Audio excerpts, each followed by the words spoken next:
Didn't look like you got a clean soft tyre run in FP2 there, so just how was the car feeling underneath you today? The greatest, but yeah, I think getting the tyres working today, I think was the issue from my side.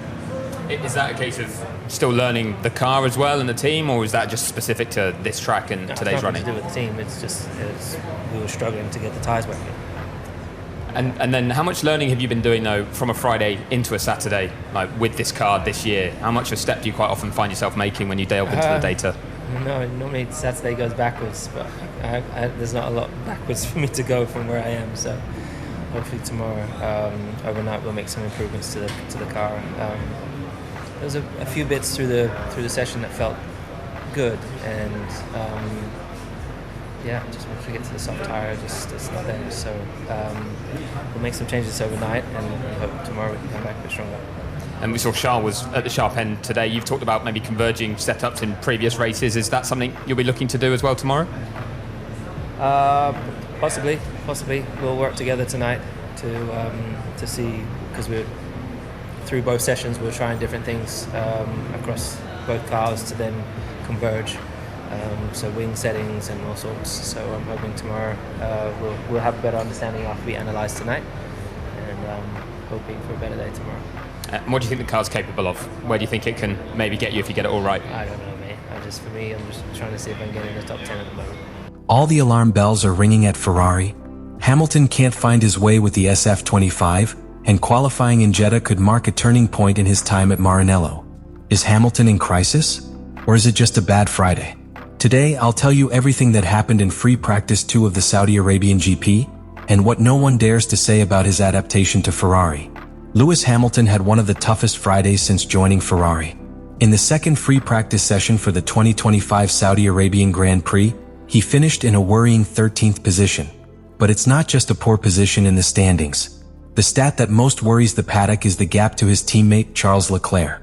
While the Monegasque managed to position himself 4th, Hamilton was 6 tenths behind him, on a circuit where every tenth counts.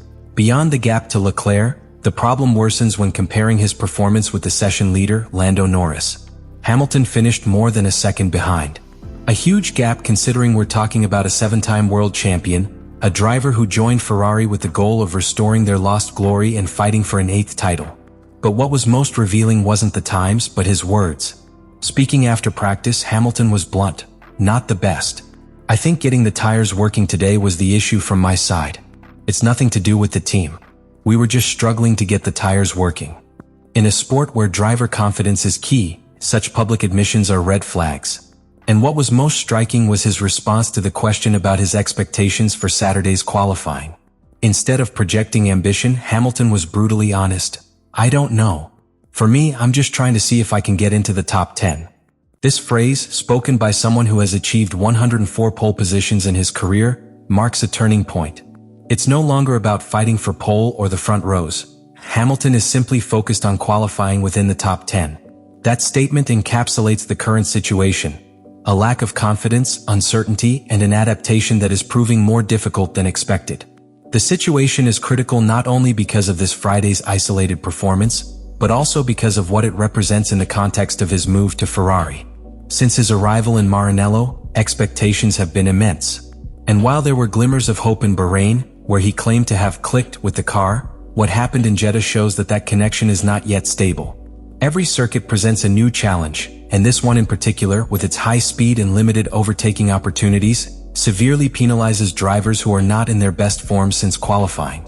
For now, the only thing that is clear is that Hamilton's Friday in Jeddah has left more questions than answers. And the margin for error for someone with his track record within a team like Ferrari is increasingly small.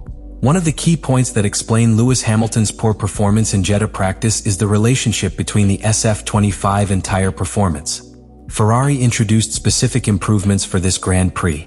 The team brought a low downforce configuration and a new rear wing, shorter than previous versions.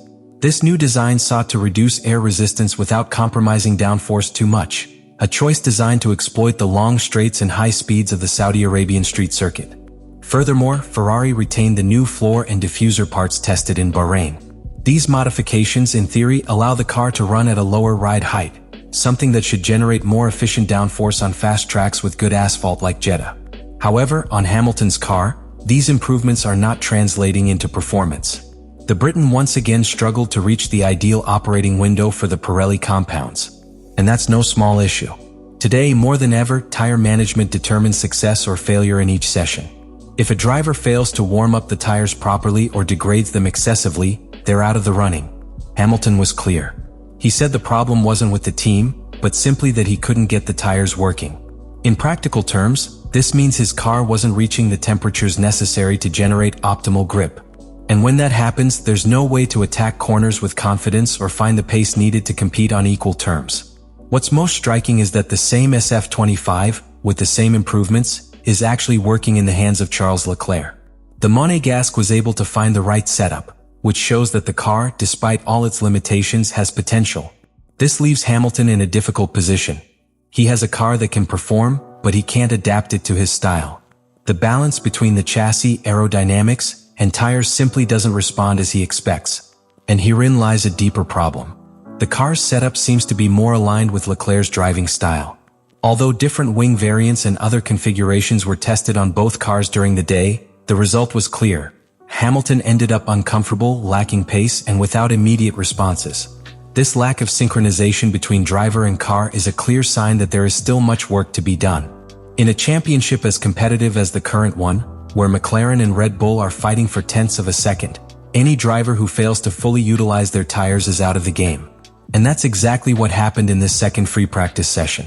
The SF25 improved technically, but Hamilton couldn't capitalize on those improvements. And without confidence in the tires, no aerodynamic adjustment makes a difference. The question now is whether Ferrari will be able to find a setup overnight that will give Hamilton some of that lost confidence. Because if the problem persists in qualifying, his Saturday could become another bitter chapter in an adaptation that, for now, remains more uphill than anyone expected. One of the most complex aspects of the 2025 season for Lewis Hamilton is the difficulty of adapting to the Ferrari SF25. And it's not a simple process of getting used to a new car. Hamilton described it with a single word that says it all: alien. That's how he described the car in his first impressions, and that perception hasn't completely disappeared.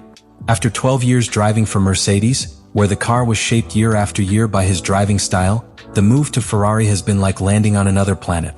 Everything is different.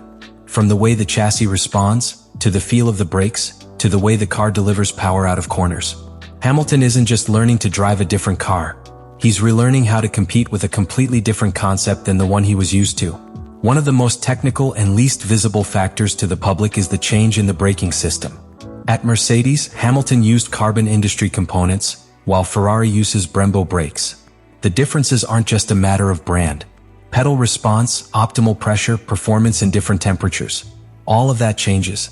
And when you're going over 300 kilometers per hour, every millimeter of brake sensitivity can be the difference between nailing a corner or losing 0.3 of a second.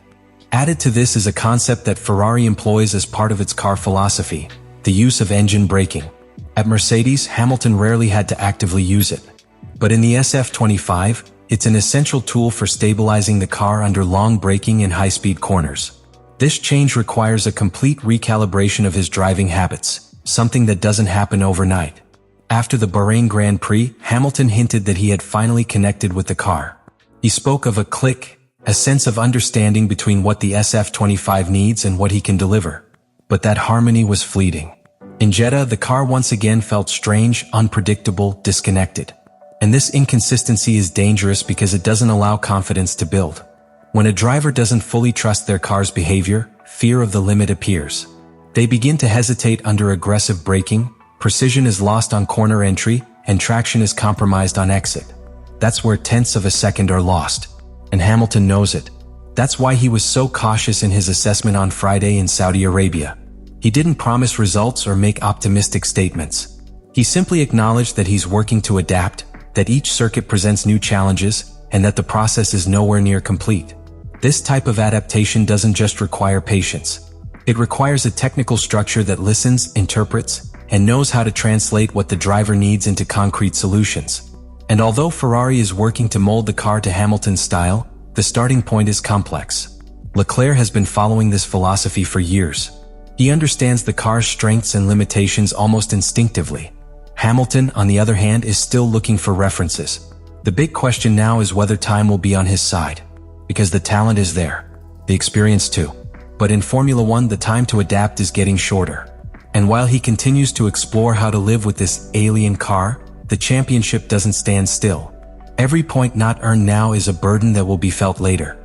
Fred Vasseur, Ferrari team principal, has been key since Hamilton arrived at Maranello. His public presence after training in Jeddah was no coincidence. Vasseur not only acts as the team's visible leader, he is also the shield that tries to contain the pressure when things aren't going well. And this weekend, without a doubt, is one of those moments. Vasseur also made it clear that the integration process doesn't depend solely on Hamilton. He spoke of a shared responsibility both for the driver and the team. We have the DNA to try to do a better job. And it's good to have Lewis with that mentality of saying, okay, I have to improve myself too and adapt to the car. Here's the key. Ferrari doesn't expect Hamilton to magically adapt to the car. But it does require a conscious, methodical, and constant effort to evolve. The underlying message is clear. At Ferrari, it's no longer enough to dwell on the past, even if that past includes 7 world titles. What's needed now is a true symbiosis between driver and machine. And for the moment, that connection has yet to arrive. Another point Vasseur emphasized was tire management. He said the main objective for the weekend is to take a step forward in that area. The exact phrase was, "We improved in the last GP, but we weren't consistent enough in all conditions. We had some very good stints and others not so much." Now, in my opinion, it all comes down to tire management. The car has potential, we just need to do better.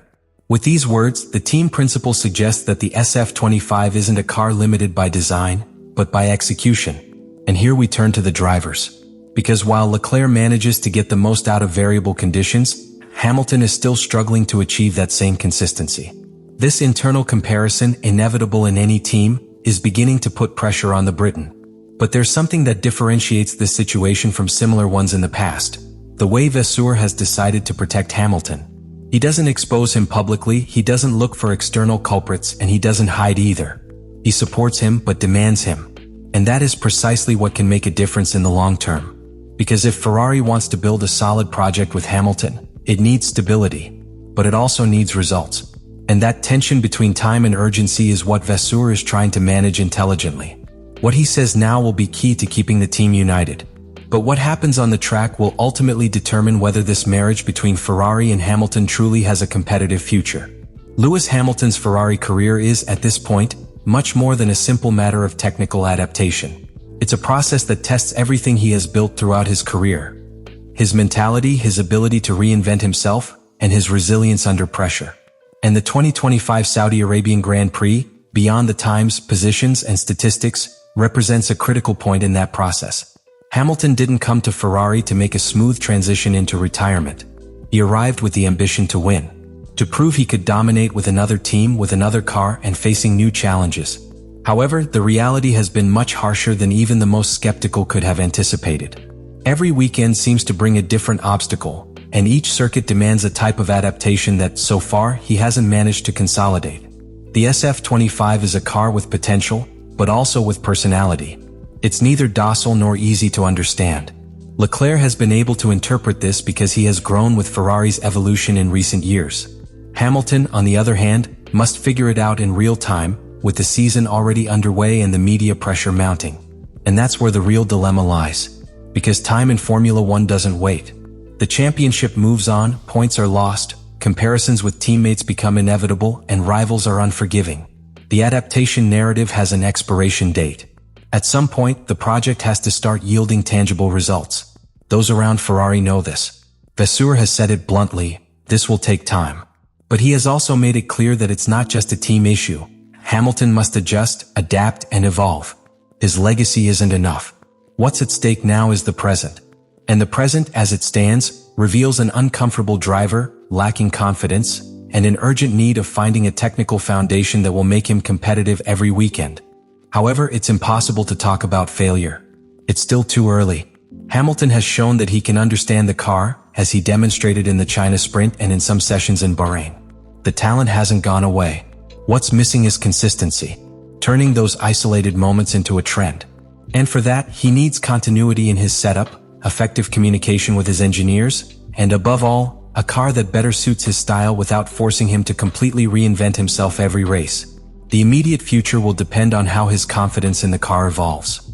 If he can make a step forward in qualifying in Jeddah, if he starts to feel more comfortable with his balance, if he can replicate Leclerc's setup without sacrificing his style, then we could be at the start of a new chapter. But if these doubts continue, the Ferrari-Hamilton project risks stalling just when it needs momentum the most. In Formula One, it's not enough to have a name. You have to keep building it every Sunday. And for Lewis Hamilton, that red construction is still in the planning stage.